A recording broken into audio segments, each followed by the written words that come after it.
ప్రతి ఒక్కరూ ఎదురు చూసేది 1వ తారీఖు కోసం. ఎందుకంటారా?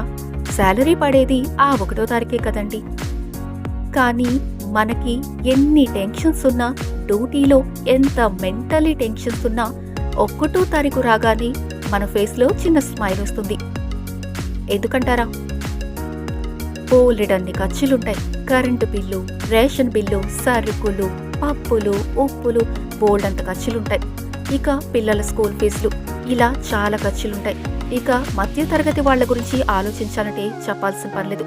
జీతం ఇలా వచ్చిందో లేదో కోడి పిల్ల గద్దనెత్తుకుపోయినట్టు ఖాతాల సొమ్ము ఈఎంఐకి కట్ అయిపోతుంది.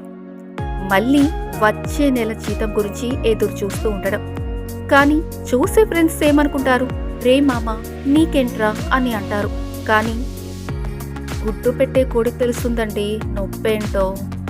అంతే కదా.